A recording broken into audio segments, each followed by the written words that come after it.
Between the Sheets, where the pages sizzle and we've got zero chill. I'm Pixie. And I'm No-No.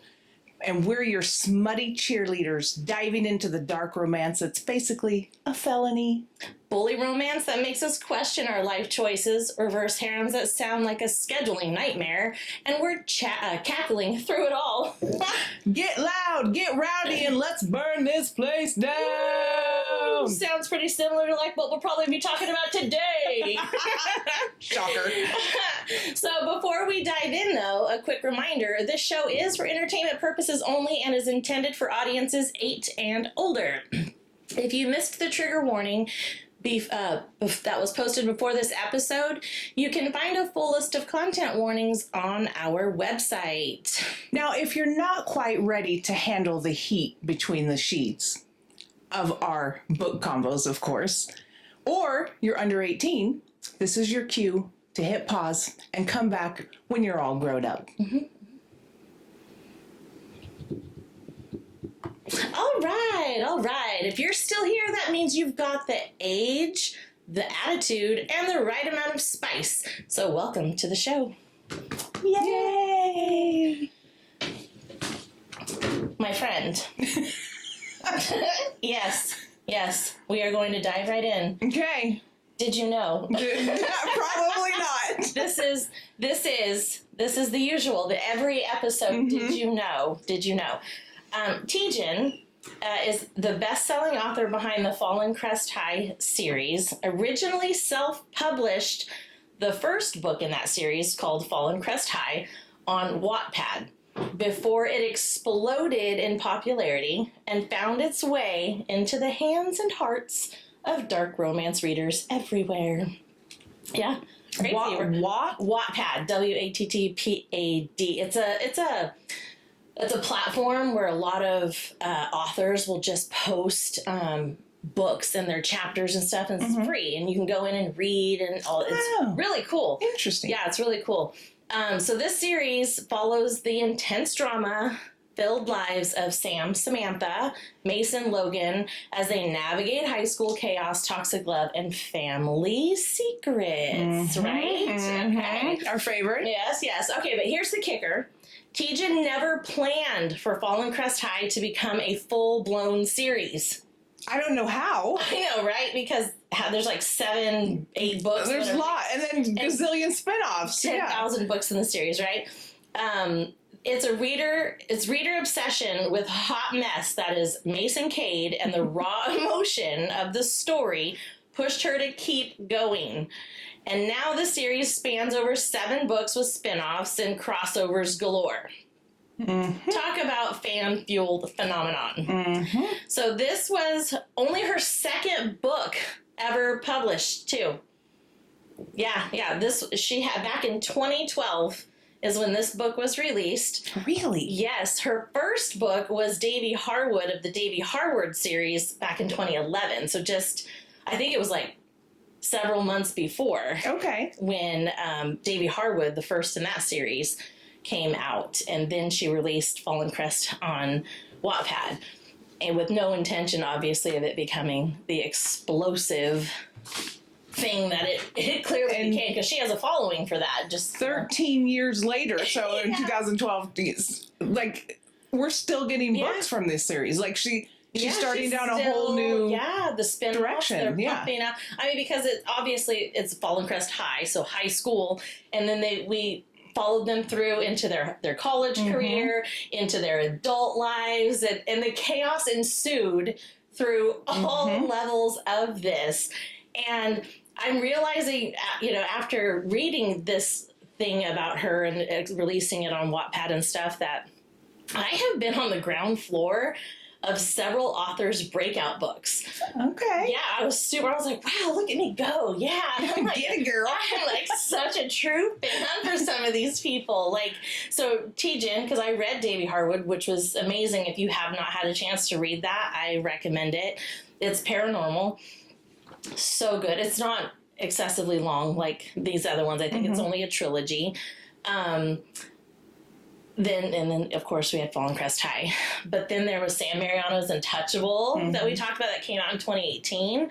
Jay Bree's Just Drop Out from Hannaford Prep, which we talked about last week.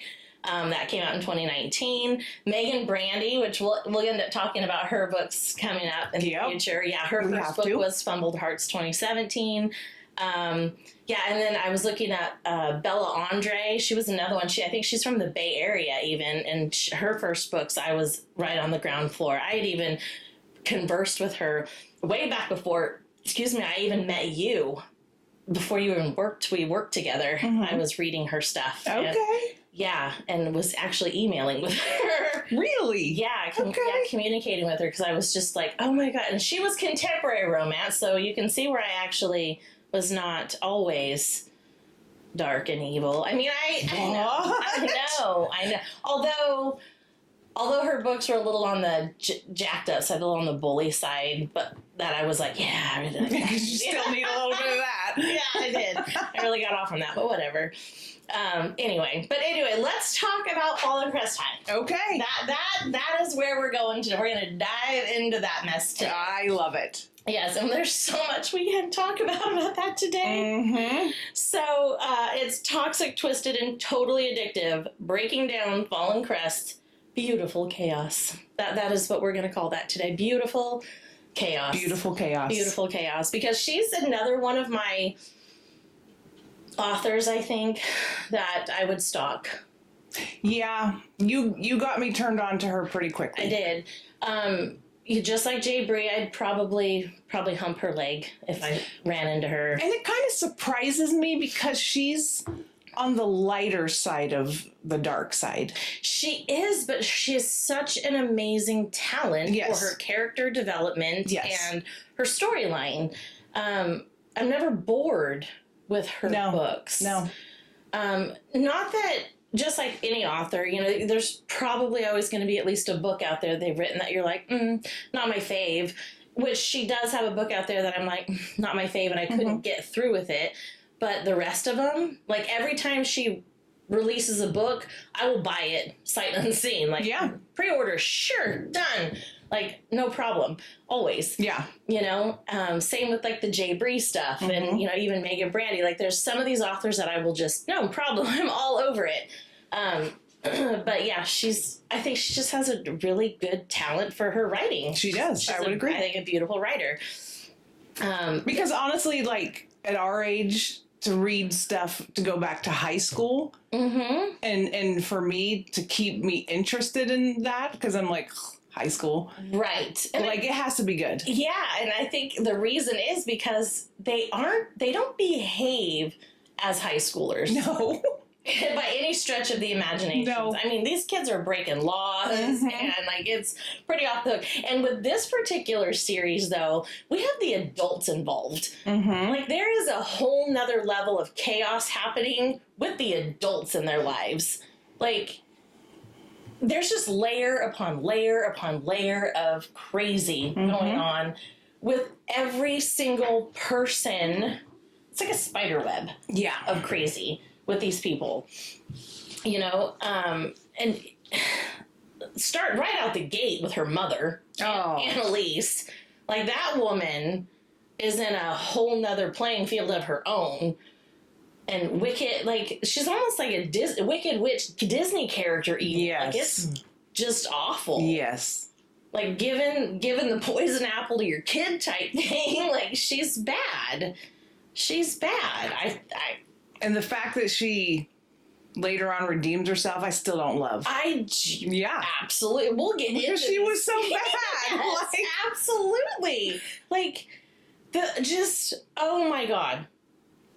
Anyway, let's get into a little bit about kind of like a summary of what this story is for our people out there who have not actually maybe read this series. So the Fallen Crest series by Tijan, which is Tijan, follows the life of Samantha Townsend, a girl whose life is turned upside down.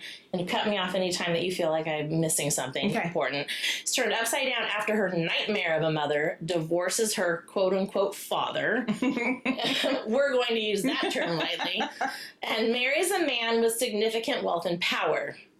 Sam is uprooted from her home, kept from her father, forced into a new home and family that is so out of her league. She is a hot mess, but hides it well because Mason and Logan Cade, which is her new stepbrothers, and they're her age. Mason is a year older, and Logan is her age. Both of whom are popular, arrogant, and possess a dark side. Shocking. For you? I know, right? Yes. The boys attend a public school, and Sam continues to attend her private school where her father coaches football, but he continues to avoid Sam, causing more issues for her. The Cade brothers offer Sam a sense of protection after initially giving her a cold shoulder and snubbing her, but their troubled lives, complicated emotions, and intense relationships with those around them make her journey far from easy. There are twisted turns and crazy plot twists. There are crazy plot twists. Because she's coming into this house with stepbrothers, but their family's a hot mess too. So, Yeah, absolutely. One after another, all throughout the well-written series. The parents are even crazy in this series, like all of them. They make me feel good about my parenting. This is true. This is true. I mean, my childhood was all golden rainbows at this point in comparison. Right. So, this series blends themes of romance, family dynamics, betrayal, and personal growth as Sam navigates high school friendships and her developing feelings for Mason. She finds herself tangled in the complex web of high society and school politics, as well as facing challenges from those who oppose her relationship with the Cades.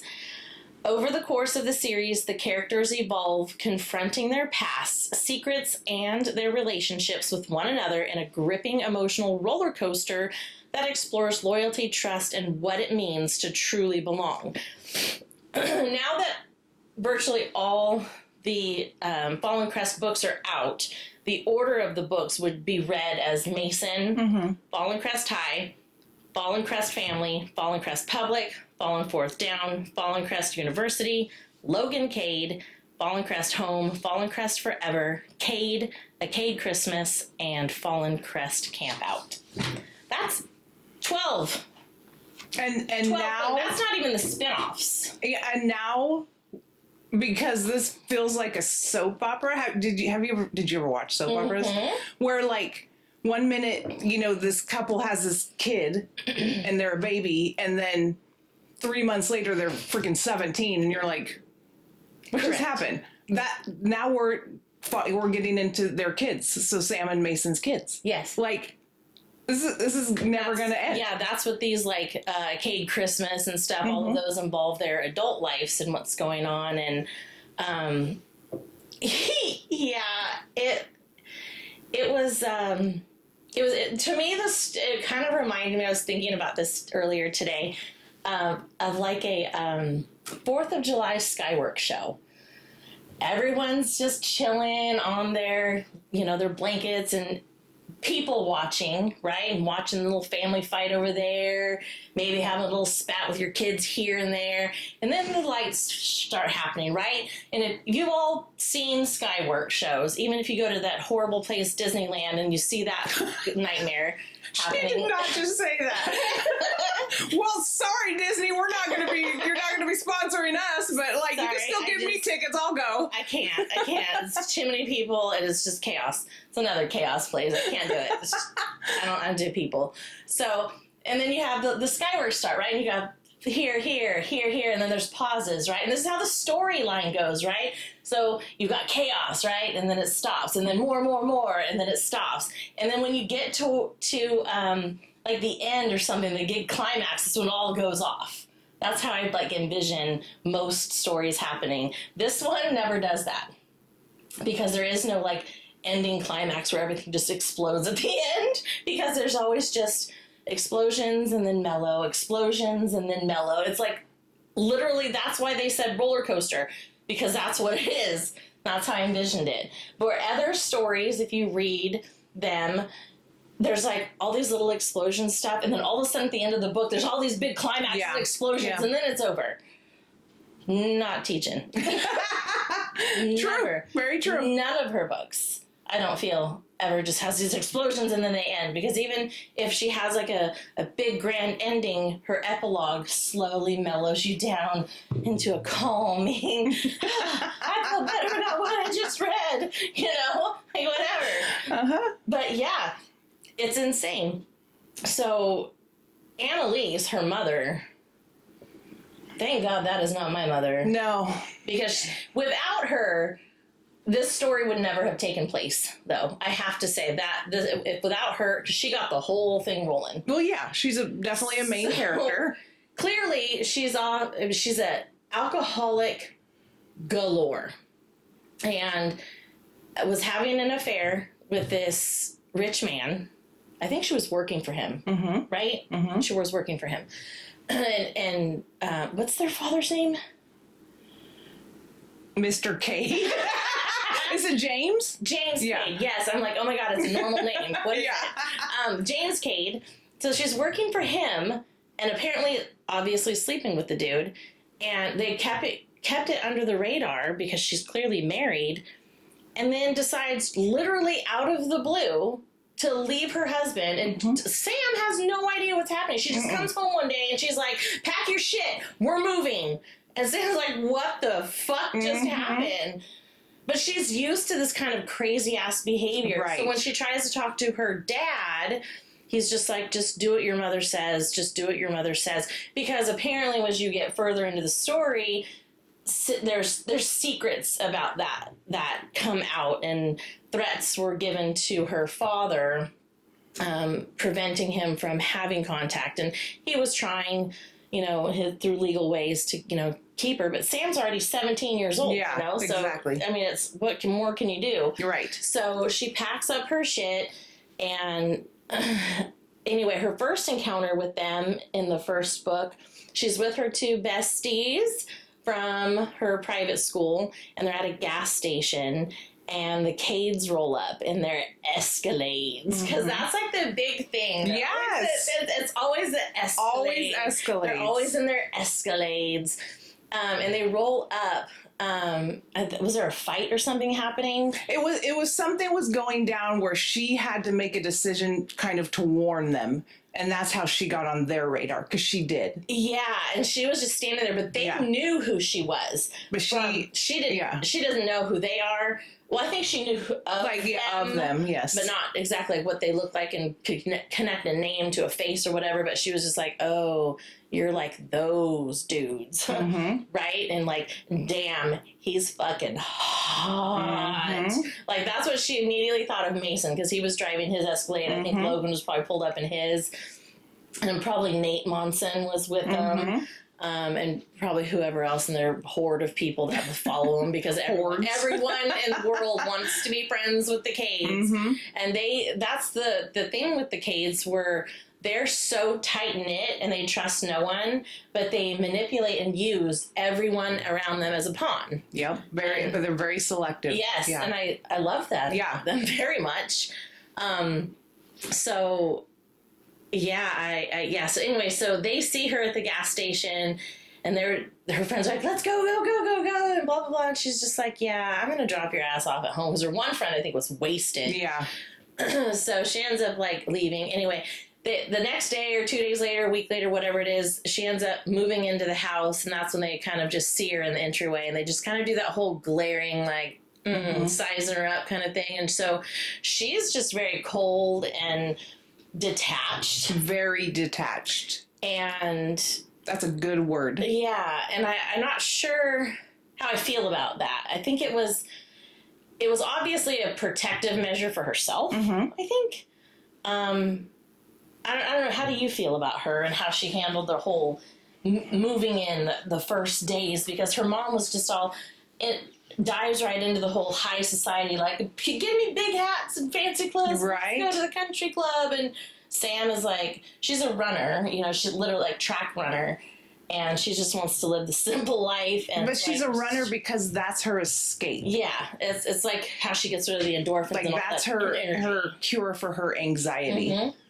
So I feel like she has to be detached because she doesn't know how to actually handle any emotions at this stage in the books. She just doesn't. So she just shuts it down. She shuts it down. Do you think... Because I think I'm envisioning like each of the stories as they keep going, and even every interaction she had with, because Logan's the funny guy, right? He's the funny brother. He's the funny brother, and he tries to make light of everything, and that's his defense mechanism to deal with emotions and stuff. And he's like a diversion type of a guy. Mason is he's the big quarterback football dude, and he's just doesn't smile. He's the broody, grumpy dude. Doesn't say much. Serious. Yeah. And Nate is their best friend, whose parents are film producers or whatever. And they're always pulling Nate into trouble, and his parents hate it. So at one point, the parents pull him and they move across the country type of a thing. And so he's out of the picture for a short while. Yeah. He ends up moving back. And, but Logan, like, embraces Sam, because I think he sees her pain. Right. I think he see more than what Mason can, because Mason is I think he's angry, and he's also closed off and detached. Yeah. Almost Well, like he's also like a father figure to his brother. Like, yeah, that's true. That's right. Because they talked about when they do like the flashbacks and stuff, and he talked about how he would try to go hang out with his friend Nate. Logan would always want to come, but it wasn't always appropriate and whatever. And he had to make sure Logan got his homework done, because their mom was always in tears because their dad was always cheating, and so she was always off, having her wine and whatever. So they kind of were, whatever. I get it. It's a bunch of dysfunction. It is. It's crazy, but the whole interaction it was so bizarre to me. And I think even when Sam and Mason ended up hooking up and being together, she remains detached. Yeah. And I think maybe in the later books when they're adults and stuff, she's better at it. But man, there's a serious issue with communication. And I understand, because, man, when you're growing up with a mom, at the same time, though, I'm kind of torn, because she grew up literally by the coach that raised her and crazy mom. Right. So the coach, he was super loving. Yes. And very father figure-like to her. Yes. But even though you have crazy mom, why are you still so detached? I think because crazy mom was really the one who kind of raised her and reared her, and obviously you're going to read the stories, like, she's back and forth. Like, she's normal, happy mom one minute and off the freaking chain the next minute. Like, you if you're young and you have to keep bouncing like that, I think the only way you can do it is kind of to detach. Because let's be honest, like, it was abuse. Maybe like, and they do talk total about some physical, but total emotional abuse. So I think at some point you just kind of become numb to all that. Yeah, and I guess with her being thrown in that private school, and that was full of a bunch of sharks too. Yeah. Like, none of them were true friends. Like, what, didn't her best friend there, wasn't she constantly sleeping and cheating with her Sam's boyfriend Jeff the whole time too? And like, that came out, and like, good God, it was like, but she didn't even care about that because she didn't like the Jeff because guy. She's so detached from him, and even her friends. Yeah, like, she's like, just, like there was like emotions. 2. She was just like, okay, well, this is happening. Like, okay, bye. Whatever. Like, she doesn't attach herself to people until the Cades, and that takes a long time. Yeah. Yeah. But then, as you see through the book, she definitely evolves and goes out of her detached stage. She does connect really well with Heather. Yes. See? She does connect with Heather, and it's kind of like, okay, so you're like gritty ghetto at the soul, because Heather's gritty ghetto at the soul. Yeah. And that's where your heart lies. And and she was never around that, so maybe that's where she had to find that connection. I don't know. Heather had issues. I mean, very different heroine from like Ollie or Lips. Yes. Because she's not the strong person through the series. She's not like this main female character that's badass, but there's just something real about it for those of you that just kind of, that pulls on your heartstring that way. You know? Yeah. She's had some trauma like that. Yeah, and I think she's really good. All of her characters and all of her books have some kind of... All of her female main characters are always... There's something different about all of them, too. Like, this is why I said she's such a great writer. She has an ability to the character develop, and like you said, there's something real about Samantha because... of the abuse that she went to, and she's detached, and they handled the mom really well, I think, throughout. You know, when the mom figured out that her and Mason were dating, and Mason's 18 and Sam's not. Yeah, that whole threat. You know, like she was constantly trying to control Sam, constantly. And then when the real father comes into the picture, I mean, it was literally like one thing after another. It was always something happening. It was just insane. So do you think Sam would be considered a survivor or a hot mess? Survivor. Just a survivor? Because I think she's both. I think she's totally both. I think, yes, she's a survivor, and she found her method through running to deal with it. But, man, she is a hot mess, and she never, ever found a healthy way, shall we say, to deal with all of these issues. She should have been in therapy. I mean, absolutely.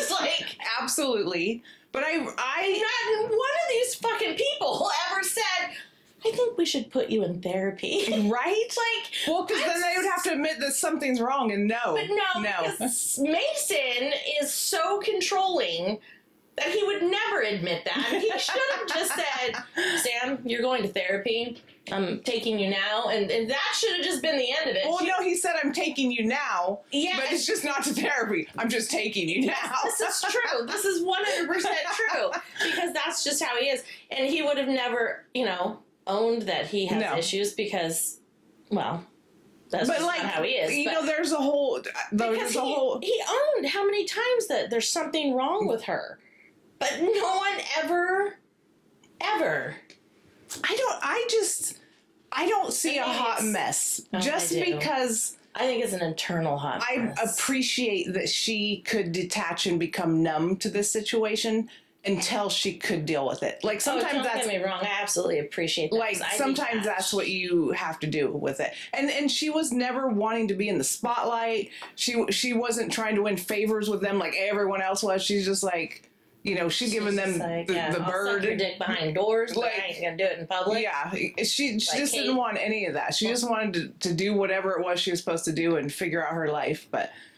Yeah, no, I get that, and I appreciate the detachment, because I'm detached from life and reality and I don't think emotions. You're detached. Emotions. You just maybe need some help. I've been accused of that from my childhood, that there was something wrong with me because I have detachment issues.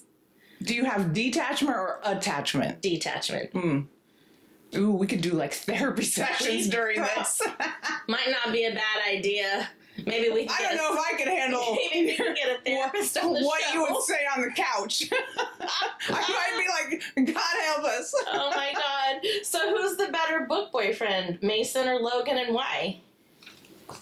Okay, so this one's hard for me. Why? Because I actually really appreciate the jokiness of Logan. Okay. But he's so fucking extra with it that I think I would probably want to strangle him. Yeah. So he's too much. And I like laughing. I like people that make me laugh. I like smart asses. Yes, thank you. But he goes above and beyond what normal people do. Yeah. And so, no, I'm going to have to go with Mason on that one. Yeah. Even though he probably wouldn't be 100% my type either with this grumpy broodiness. Like, I just... Yeah. You wish you could combine the two of them and mash them together a little bit. Yeah. Twins! No! Just kidding. Good call. So maybe I'll just do the brothers, you know? When I feel like I want to laugh, I'm calling Logan. And when I feel like I just want to, I don't know, be grumpy and serious, I'm calling Mason. Shit, that was hilarious. Oh my god. What? How could you mash that name together? Layson. I was just going to say Megan.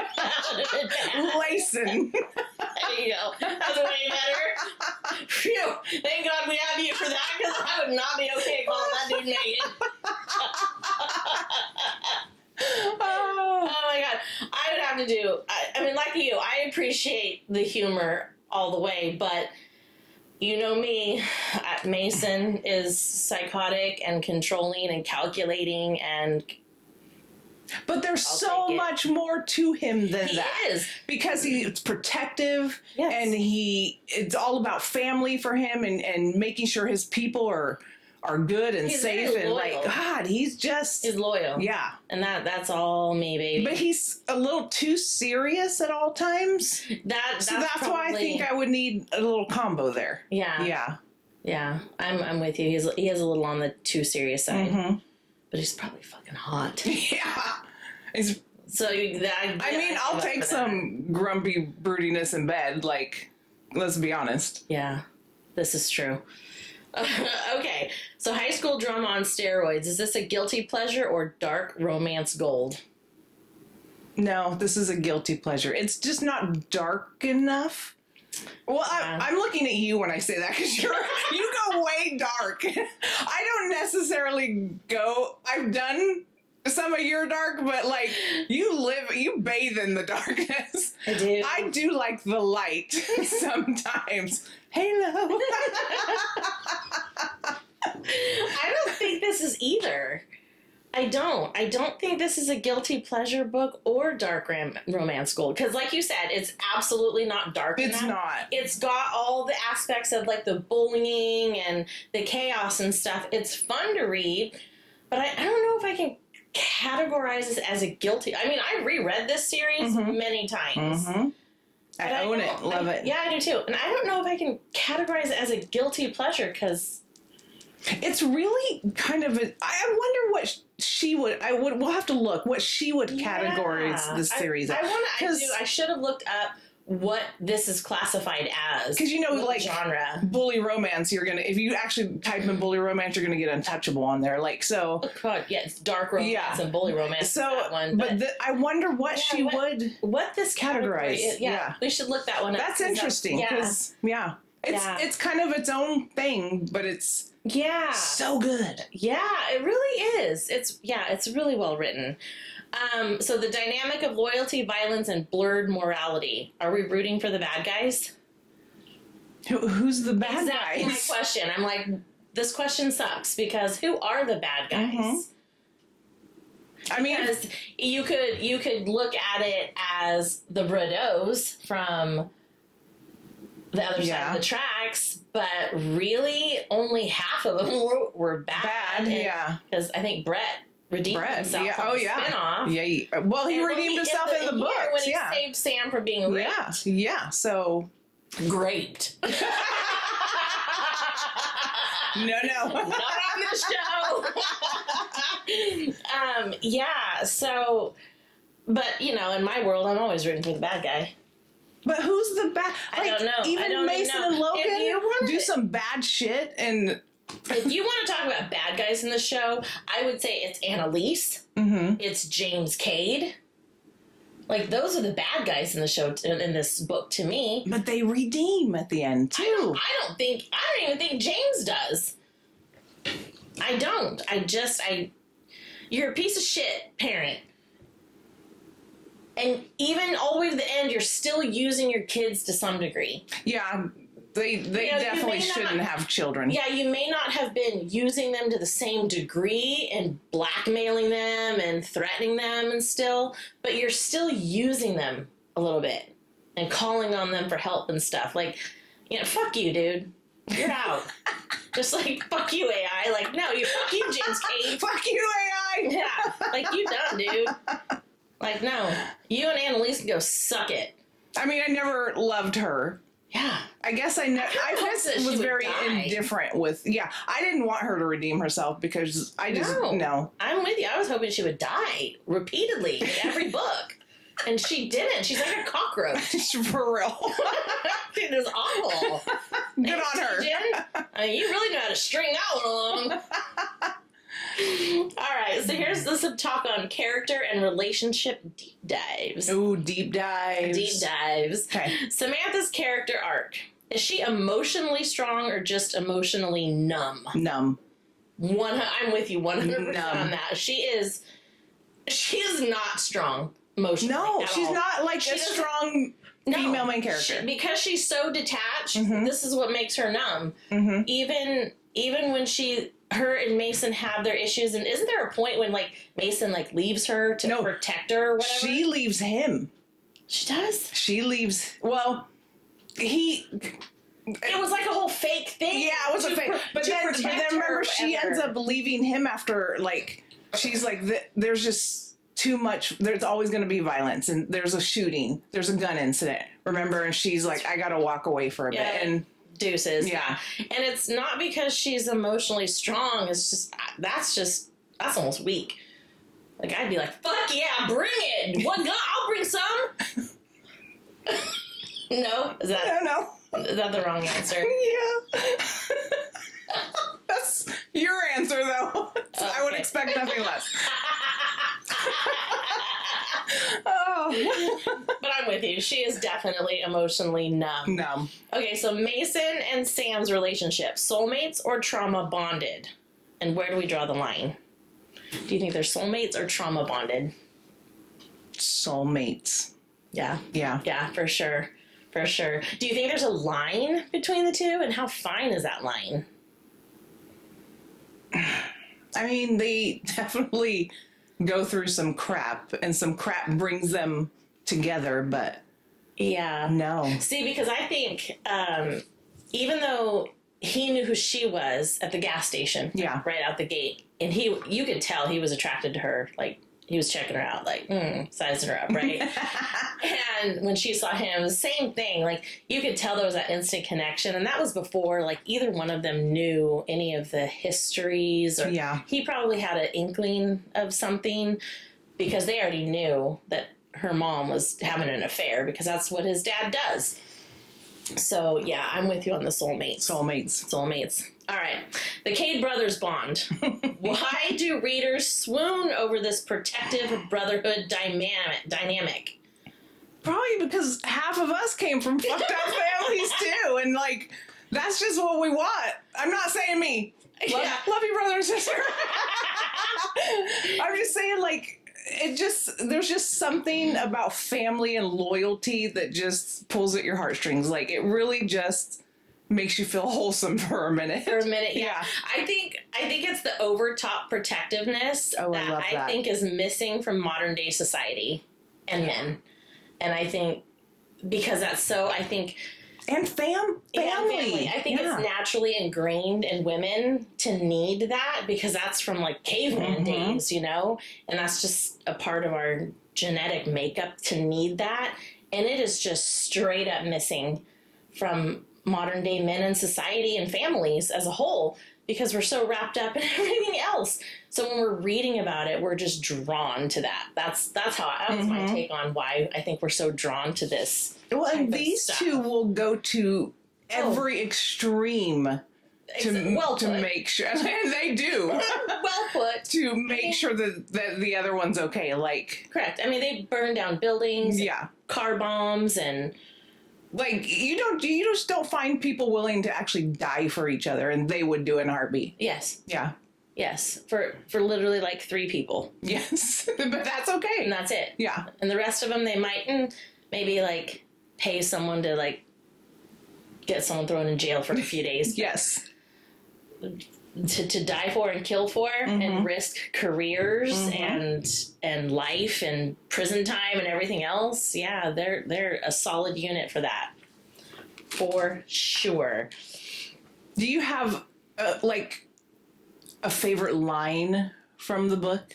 Because one always jumps out to me. Like, it's just one that I've taken with me. Like, I know that's a weird question because usually not a lot of lines even jump out, but I have to think about that. mine is always going to be so fucking much. Like, I love that they don't say I love you to each other necessarily. Yeah. They just say so fucking much back and forth to each other. Do you know why? Because they're both so fucking detached.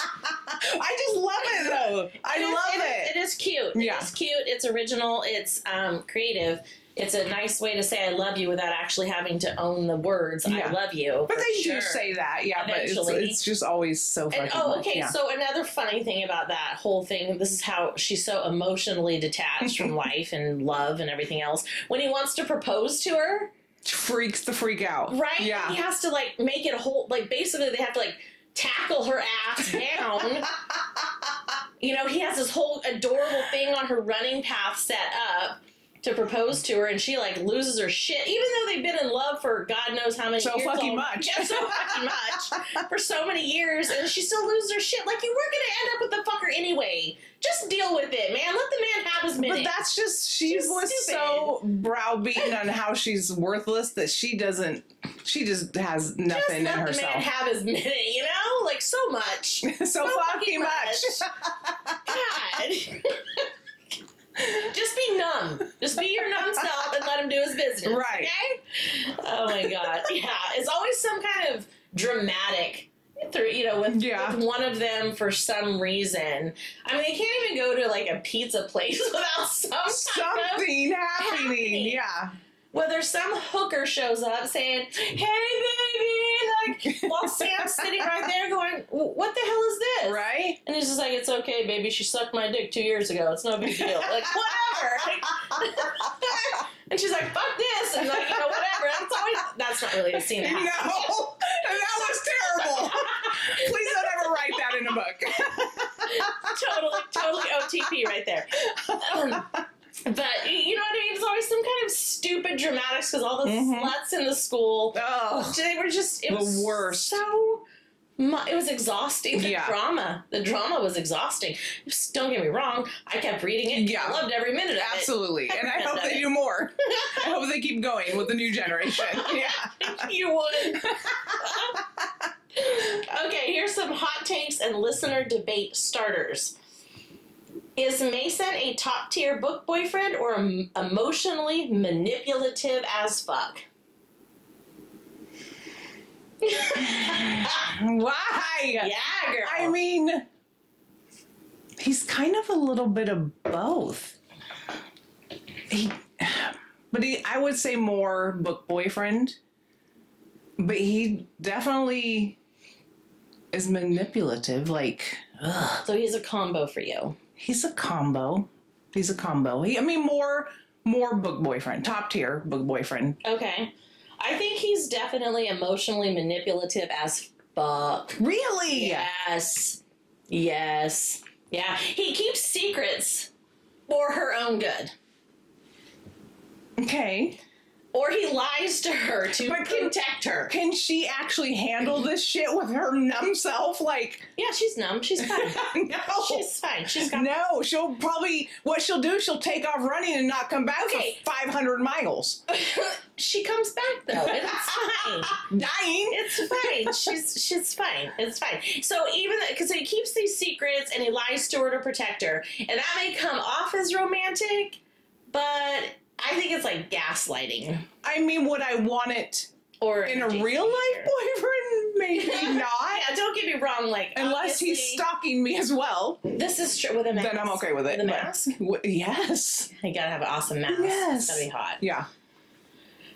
He also goes from sweet to tender to explosive and threatening. Yeah. I mean, he really does. In a blink. Like, scarily. Like, he could have Sam sitting on his lap all loving and tender, and then he could, like, throw her ass off into the couch and just, like, lose his shit, like, in a blink. Crazy. Again, not an actual incident that happened. I'm just giving Your book's great so far. I'm just saying, this is, like, an example of what I mean by that statement. Okay. And that kind of emotional whiplash can keep Sam on the edge. I mean, like, I know she's emotionally numb, but this is why she left him over the gun shit. But no matter what, like, he always makes her feel safe. Not really, not with the gun. He left her. I mean, she left him. Yeah, but that wasn't him not making her feel safe. Yeah, That was look at the role reversal. that was her being like, I can't keep living my life on this heightened. Oh my god! Fuck you, AI!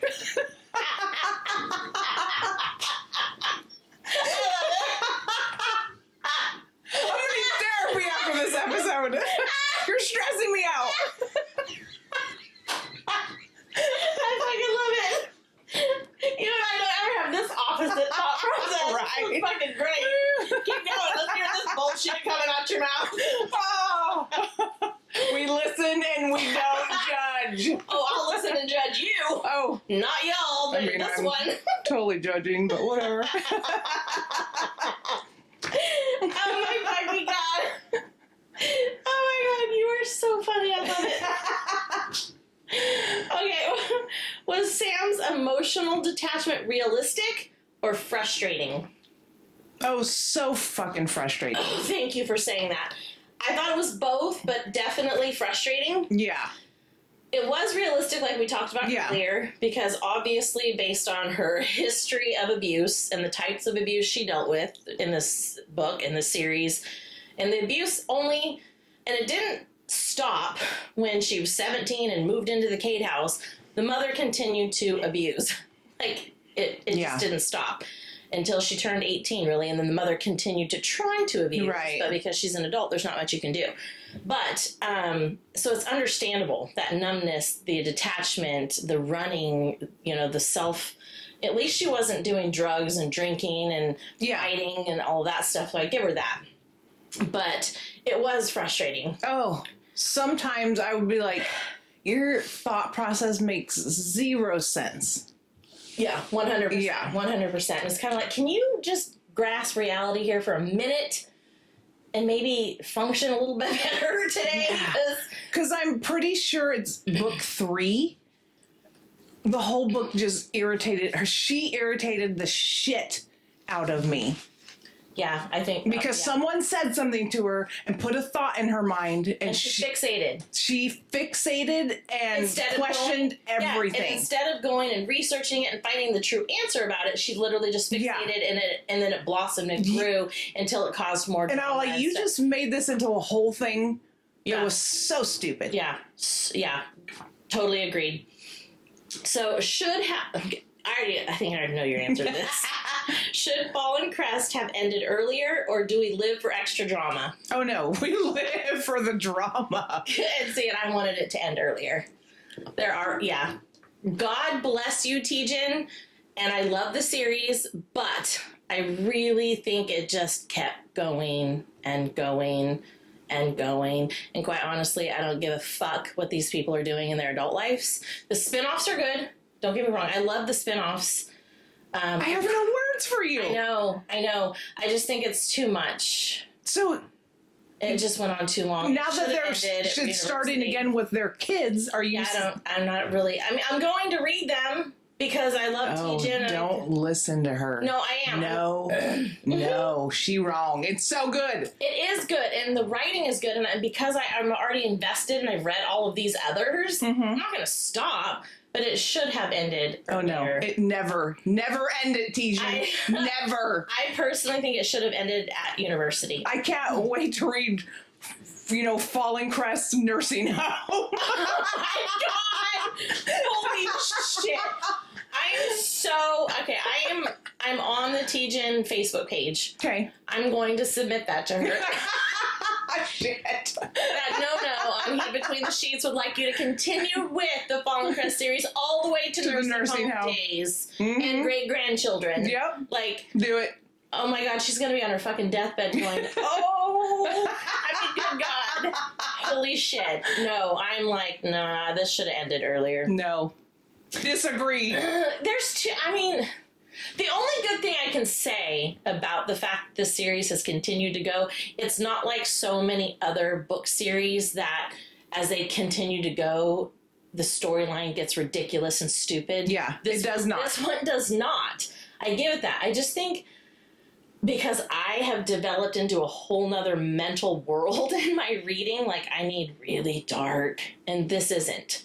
And I think that's where my interest is. And that's what it is for. So that's what it is so for me, who's not the really dark, like keep going with this because I love, but like you're gonna get bored with it. Yeah, and there's so many other books that she's written. I don't like the Bennett Mafia. I would love more. Of the Bennett love Mafias. more Bennett.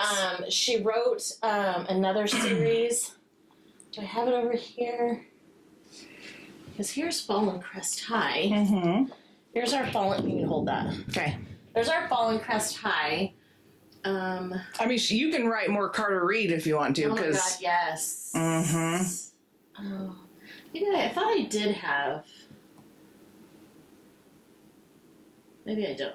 Here's Fallen Crest Family, but I thought I had.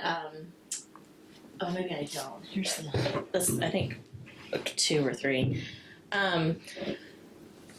The book where the girl was the computer genius. Oh yeah. Yeah. I can't remember the name of it off the top of my head right now, but that's a good series. Yeah, that one's a good series, and it's not like dark, but it's still, there's good, some fucked up shit in there, just like everything else. But anyway, here's a couple of the Tijan books, and the only reason I have any of these books up here is because they're all signed. That's the only reason I have these books. They're all signed. Yeah. There it is. I don't tend to buy too many books unless they're signed. So anyway, yeah, so I like other books that she's written for sure, and other series that are not taking place in high school. Yeah. And I don't mind high school books, and I think this is good. And obviously her continuation is, they're obviously well out of high school. They're adults. Yeah. They have children now. Yes.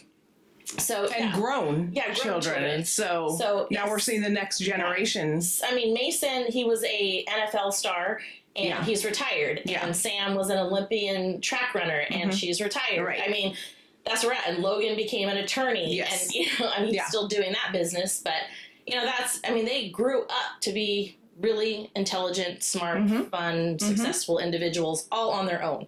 So kudos to them on that amazing journey. However, we're going to move forward. If you had to cut, this is what you and I had mentioned, that I said I can't wait to hear what you and I come up with. Mm-hmm. If you had to cut one major character from the series, who goes and why? So does it have to be like a good character? Okay, so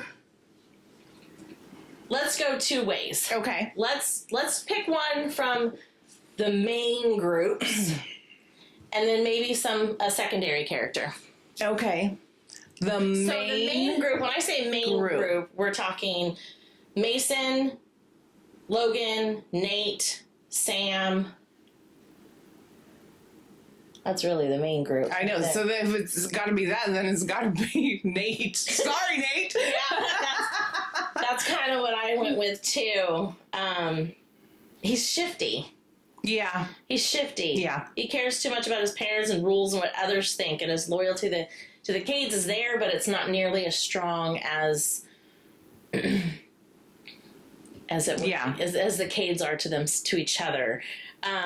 If you want to incorporate additional main characters, you could add like James and Annalise and her dad, the coach, and I mean, there's a lot of characters. Yeah. If I had to get rid of a secondary character, I mean, I could get rid. There's a handful of characters I can get rid of in this book, like Becky. Yeah. Thank you. Becky. Annoying. Yeah. That is her new best friend. Right. She was at public, right? No, she was at private. Yes. She was at private. And so when, Sam's other friends kind of dump her, she finds this, quiet girl, and right. you really kind of like her at first, but then you really don't. Yeah, she's a chubbier girl. Yeah. Who is quiet, whatever, always wanted to be friends with the popular girls, but because she's not skinny, she gets made fun of all the time and blah, blah, blah. This private school, they wear uniforms too. And Sam, when her other friends kind of dump her, you know, because she's moved, you know, in with the Cades and stuff, and she's just quiet and she's kind of withdrawn. And when she found out her other friend was banging her boyfriend that she's already broken up with because she doesn't give a fuck. She don't care. She's just kind of like done with the betrayal and stuff, and she's dealing with all of her own craziness because her coach dad won't talk to her. Her mom's a fucking psychopath, and her mom's always gone now because she's living her best life with James Cade, and she's never home, and so she's just like lost.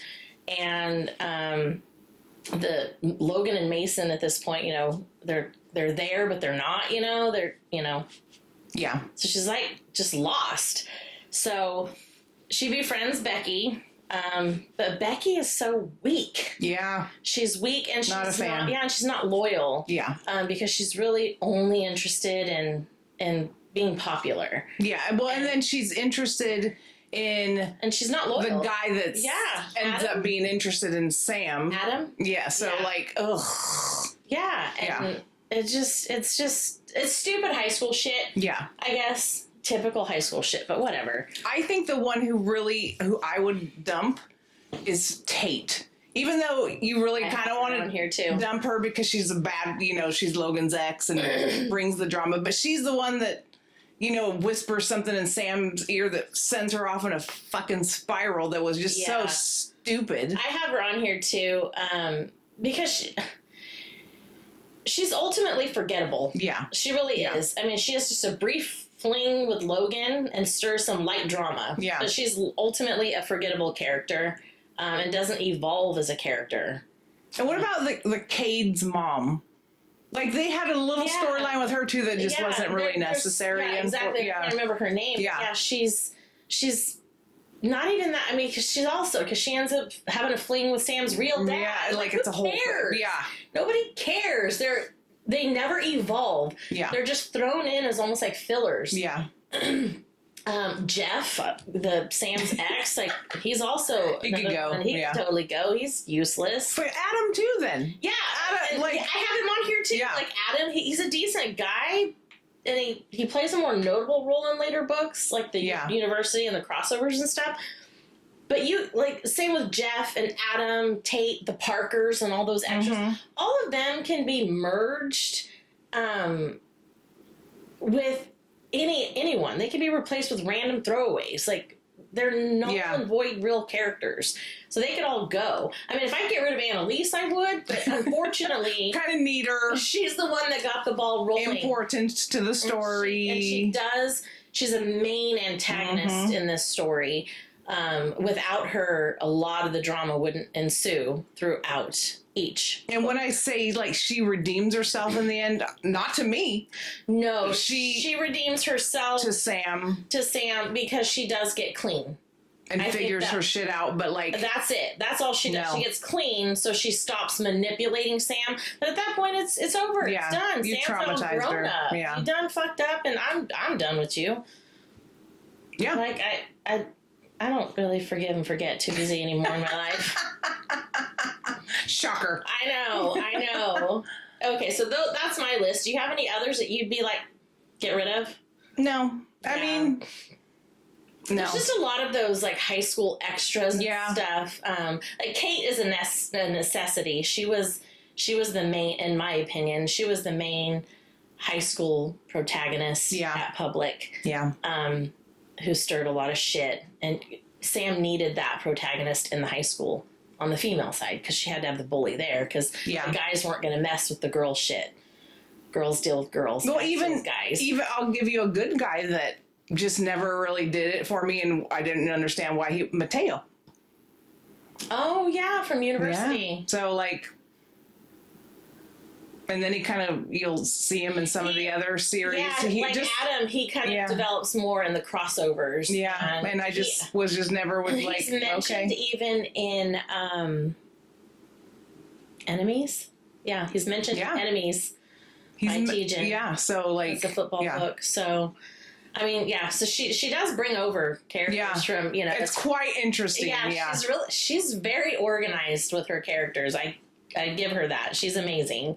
So, let's see. Who is the biggest walking red flag in the series? Like as a good person or a bad person? A red flag. Someone who's a red flag. Annalise. That's all she is a flag. Well, outside of Annalise, if you had to pick someone else, because we know that she's a red flag. I mean... Logan. I love him, but good God. Oh my God, you and I are so much on the same page with this series. I also agree, but why? Because when I'm telling you that he uses humor to deflect, he goes to an extreme that you actually know something's fucking wrong with him. Yeah. Like, a lot of people can hide behind humor to hide pain. He's perfected it? Oh, no, but he goes so far into it that you're like, oh, he's not right. Like the Joker. Yeah. Yes!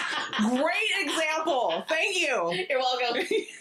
When you said that, that's all I pictured. Yes. Yeah, he is emotionally unstable under the charm. Yeah. 100%. Yeah. He's funny, flirty, and easy to like until he snaps. So the Joker. And that's all he does is Because that's snap. the Joker right there. Yeah. That's the Joker. But when he does, man, he goes off. And he's got this simmering anger that turns into explosive, like, fast. He's unhinged. Yeah. But in his ideas. Yeah, and it is especially to his family and his friends that he's most loyal to. Mm-hmm. That's when it's like, whoo! Yeah. Kind of like one of those little rockets. It's like he would be the guy that you want to hang out with at the party because it's going to be fun. Yeah. He's going to make it fun. Yeah. And then when he goes off, you're going to be front row seat. Yeah. Well, yeah. Yeah. You're going to be like, I'm so glad I'm drunk and high for this because this is the best thing I've ever seen. Yeah. Yeah. He's also self-destructive party boy energy, you know, like you were just talking about. Yeah. He's definitely drugs, alcohol, fights, like emotionally damaged. You can see it. Repeat. Yeah, you can see it on him. Yeah, you could probably smell it on him. I was just gonna say that. 100%. And he flirts with everyone.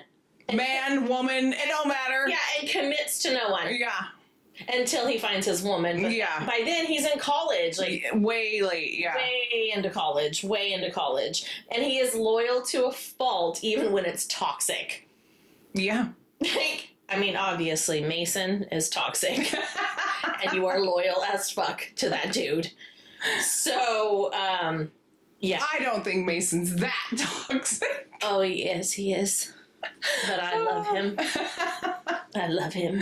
Oh my God. So here we go. If you were dropped off into Fallen Crest High, what would your survival strategy be? Why do we have I love it. A survival strategy for high school? Because Fallen Crest we're not going into like the Bonds books or I know, but at public part of the 12.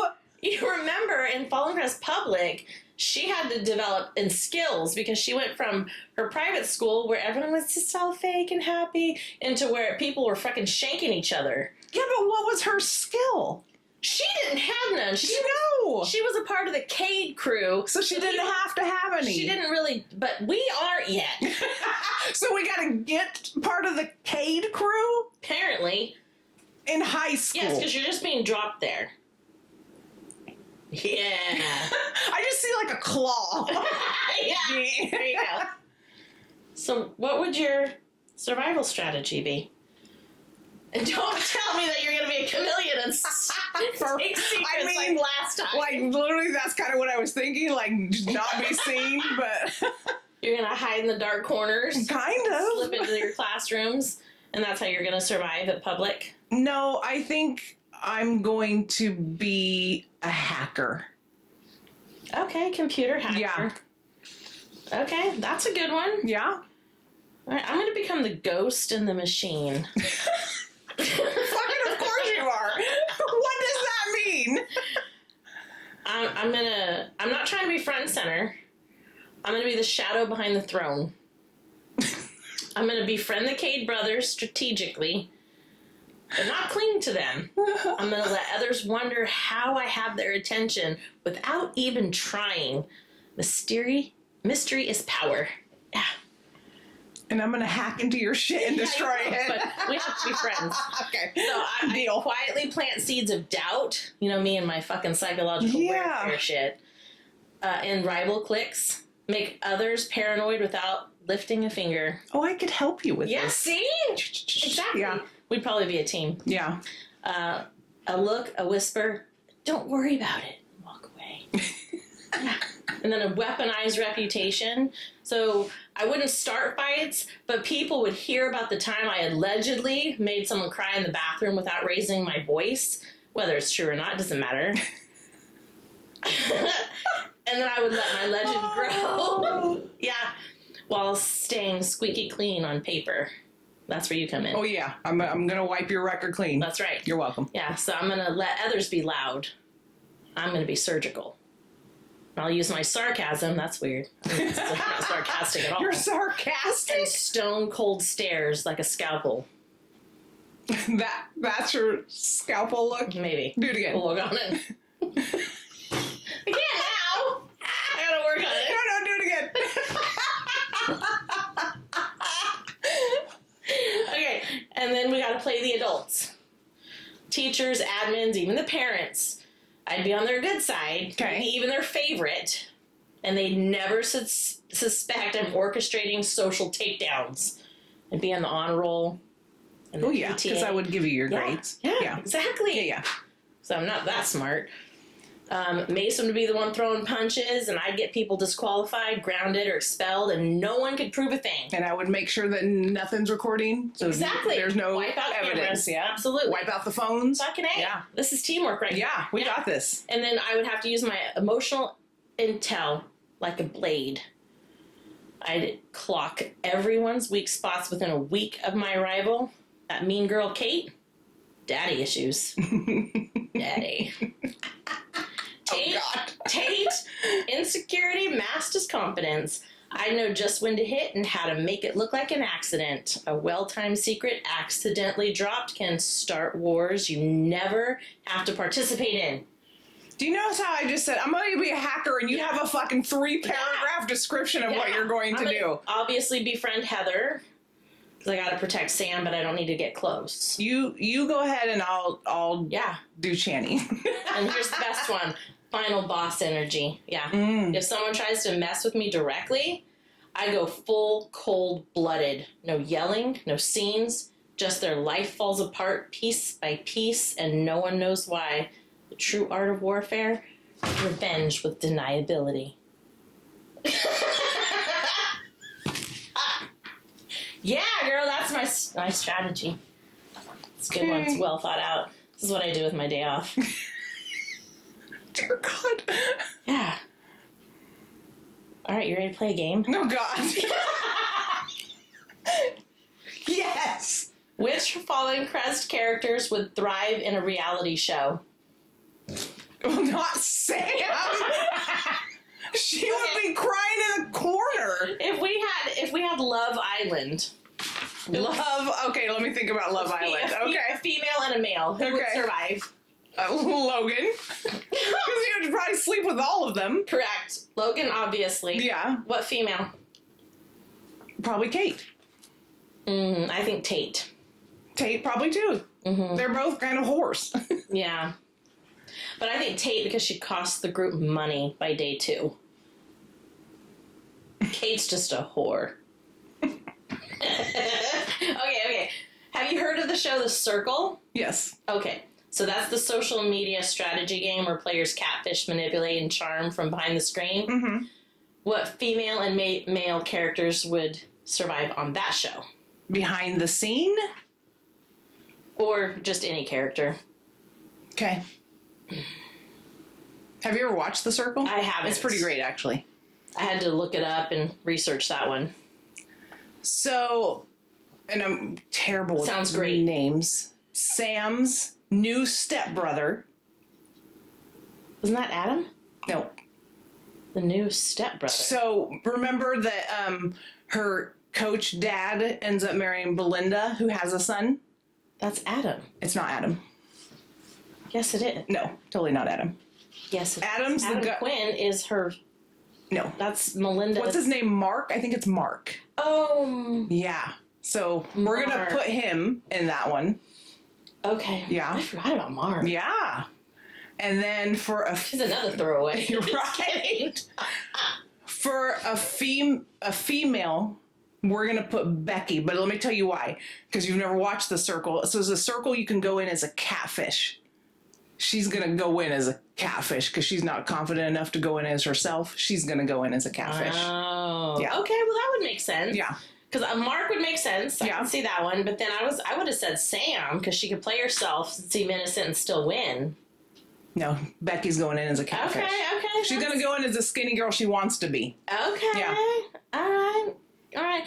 The challenge. Have you heard of the challenge? Yep. Okay. Yes. Yes, this is hard. Yes. These are all shows I watch. Okay, Yeah. good. So hardcore physical and mental competitions, backstabbing alliances, and mental reality TV. Who do you think? Mason. Absolutely. Mason. Yeah. Yeah. And for a female, because this is a lot of physical stuff too. Mm-hmm.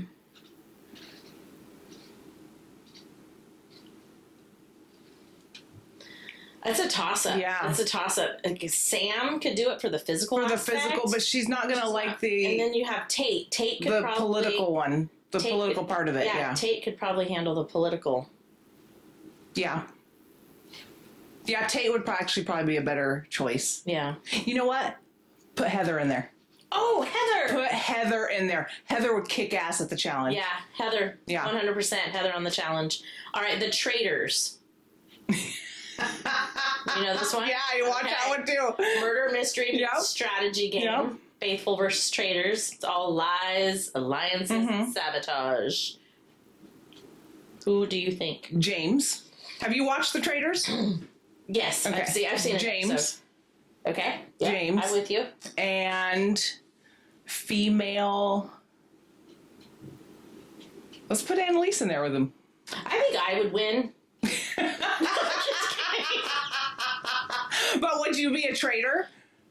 Yeah. Like, Sure. you don't get to choose. They're going to tell you as you go in who the traitors are, and so then you're trying to figure out who the traitors are. Yeah. Yeah. For sure. Yeah, no, I agree with you on that. Absolutely. Yeah. All right, Put Big this in Brother. there. Oh, love me Big some Brother. Big Locked in Brother. a house 24/7, competing Yep. in weird games, forming alliances, and backstabbing for power. Mm-hmm. Who do you think's gonna win? Nate. Okay, Yeah. I could see Nate. Yep. And for a female, actually, yeah, that's fine.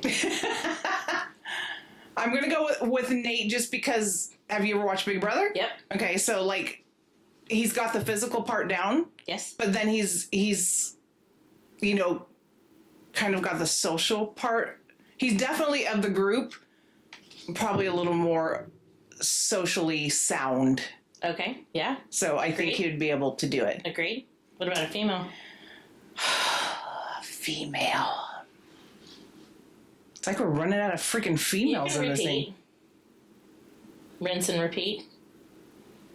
I think Heather. Heather. Yeah. Well, yeah, or Tate. You need someone a little cunning. Yeah. Yeah. Yeah. Yeah. Okay. The Bachelor and the Bachelorette. If you don't know this show, get with the program. Oh. It's the romantic competition for one person's love, filled with drama, tears, and can I steal you for a sec? Well, you can't put Sam and Mason because first of all of America would want to date Mason. Yeah. It would be like a riot, and Sam would be mortified at this. Yes. But Yes. like, I'm okay if you put, even though you'd absolutely hate it, if you put Channing, the Bachelor, I'm there. Did he really have much of an appearance in Yes. the series? I mean, He- about as much as Heather. Yeah. Heather was way more in it though because it's Heather's bar. That Yeah, Sam but it's was always- working, and I think Chandler Yeah. was just little pop-ins. Yeah. Okay, what about Adam? Oh, yeah, maybe Adam.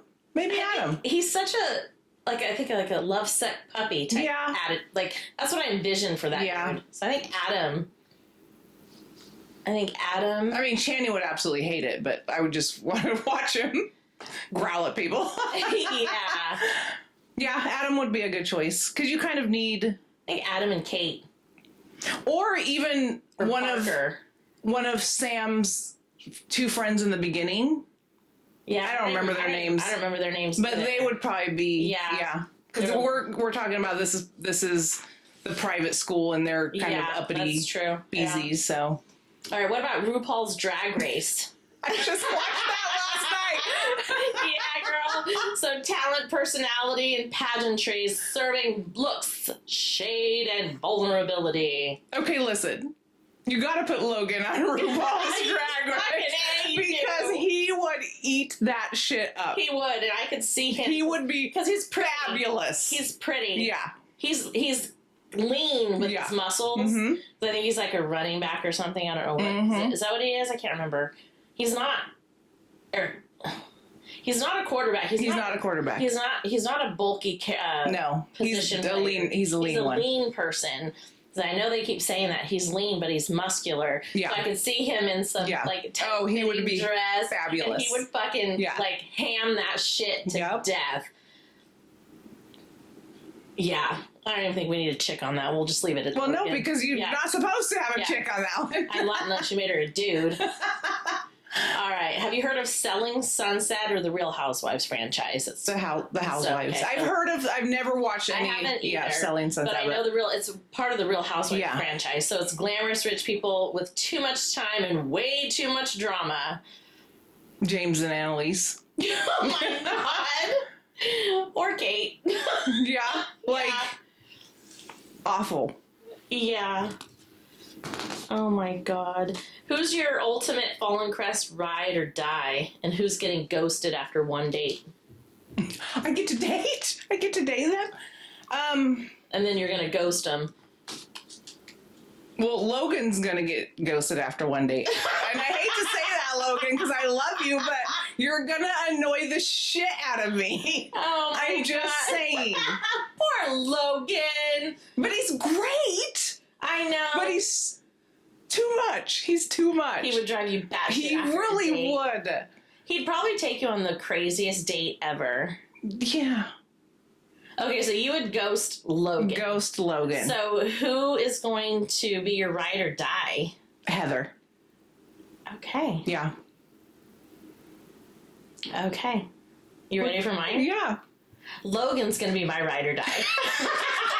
Well, good, because he's going to need it after I ghost him. He's going to need a ride or die, because he's going to be dramatic about it. I would never be bored. Oh, God. I would never be bored. He wouldn't drive you insane? No, it's fine. It's got earplugs. Well, he's also batshit crazy, and you know how I am about batshit crazy people. It's fine. He's funny, protective. He has that ride or die energy. You gotta know that he does, and he's loyal as fuck. Okay. Who are you ghosting? Adam. Oh, yeah. Adam. He's charming and popular, but man, is he a pussy. Yeah. And he's jealous. Yeah. He's just fucking annoying. Yeah. Just fucking annoying. All right, we're gonna finish this up with these last couple of things. Are you ready? I'm ready. Would you rather? No, Jesus. No, Yes. I wouldn't. Yes. No. Yes. Would you rather be besties with Samantha or become the third in the Mason Logan bromance? You're not a chick fucking them two, so just wanted to be clear. Dang it! I know. I wanted to be clear. I was like, a third! Make me a third! I wanted to be clear on I want to be a throuple! what that meant. So you're going to be besties with the emotional numb Samantha or just be the third with Mason and Logan bromance? Yeah, bromance. I'm with you. I would bromance, too, for sure. I'm going to go wreak havoc with those motherfuckers. Yeah, it'll be fun. I mean, I'll probably want to kill fucking Logan, but... And if I have to bend over and let him do me, it's okay. I'll do it. It's fine. Whatever's necessary. Okay, would you rather go head-to-head with Tate in the cafeteria showdown or go into a throwdown with Becky's frenemies? Tate. Ditto. Yeah. I would totally go head-to-head with Tate. Because she's more trying to do emotional manipulation, psychological. And I can tear anyone down psychologically. Yeah. Fuck you, AI. Fuck you, AI. I can become numb pretty quick, so Ditto. Yeah. Ditto. Would you rather date Logan? I already know your answer. Knowing you'll never have a peaceful day. That tells you everything right there. That's all you need to say. Wait till you hear or be in a secret relationship with Mason under Annalisa's watchful eye.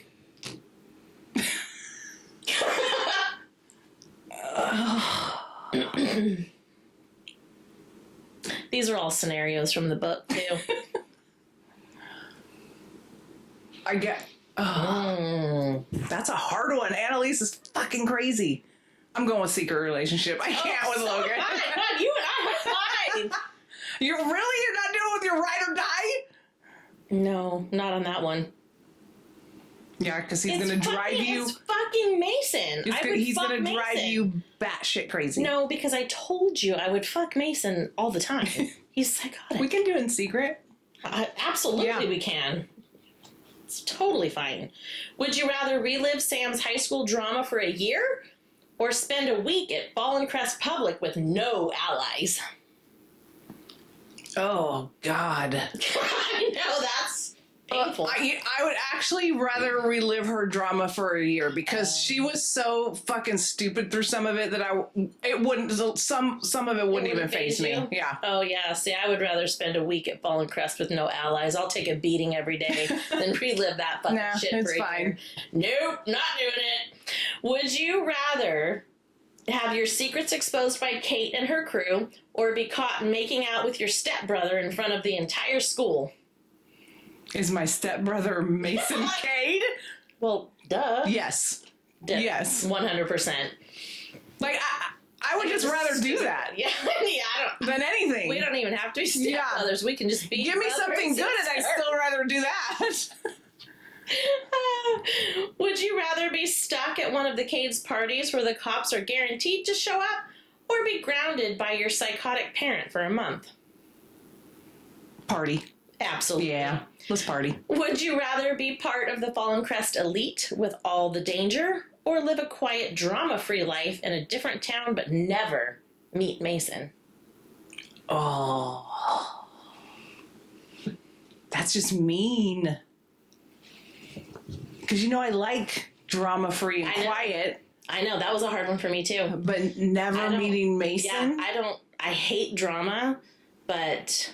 I feel like I gotta meet Mason. Yeah, I wouldn't, no. Yeah. Yeah, sorry. I'm going with the elite.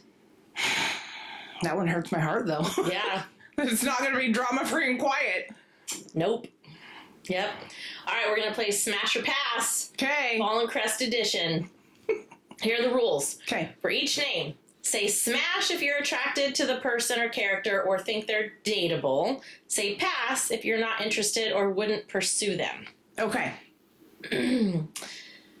I'll give a name and a little description. Okay. Mason Cade, the intense alpha with a violent streak. Are you in for the broody obsession or running for your life? Smash. Smash. Several times. Yeah, repeatedly. Yeah. Sit on his face, smash. Yeah. Done. All right, number 2. Logan Cade, the wild, charming troublemaker. Smash or pass on the party king with a golden heart? I gotta smash, but he's gonna drive me insane. Yeah, I'd smash that shit too on repeat. Yeah. Rinse and repeat. Nate Monson, the underrated hottie in the group. Loyal, quiet, mysterious. Smash or pass? Smash. I'm gonna pass. He just doesn't do it for you. Not at all. In any capacity. Okay. Brett Bordeaux. Cade party regulars. Smash or pass on the background hottie? I'm gonna are we just going with Fallen Crest stuff? Then yes. I'm passing. Yes. I'm with you. I'm gonna also pass. Oh, that might. Oh, no, we got a few more. Adam Quinn, the friend who... Pass. I'm with you. Okay, pass. Ugh. Yeah, I don't even tell you about that dude. Yeah. Mark Owens. Here's the Mark. I forgot about Mark Owens. The ex you love to hate. Smash or pass on the emotional whiplash? No, pass. Yeah, I'm with you. I'm going to pass on that dude, too. I don't like the private school people. Yeah. At all. Tate. Petty, jealous, always ready to fight. Smash hard or pass on the drama queen? Pass. I mean, I know you're a chick, but... Yeah, no. You only go with dudes. No. Not necessarily. You swing both ways? I mean... You like me? Like, no. Not like me. No. You're like me? No, like, but if there was someone like Ollie, I'd fucking smash her in a heartbeat, like... That's because you're scared of her. No. I was just fascinated by her, so... Oh, yeah, did you say smash or pass Tate? Pass. Oh, I would smash Tate. No, she is annoying. I liked Tate. No. Even though I would get rid of her as a character in the book, it was only because she was not a developed character. Yeah. But, she had a thing with Logan, so obviously she was something. No. All right, Kate, mean girl energy times 100. Is there a dark romance reader out there who'd smash this villainous? No. And there shouldn't be. Yeah, pass 100%. Oh, everyone's favorite, Becky! A bubbly but insecure high schooler who's eager to climb the social ladder. Smash or pass? Hard pass. Absolutely with you. And that, my friends, is all the time we have for today's episode. We went really long today, but that is okay. So join us next week where we do some exciting stuff. Adios. Bye.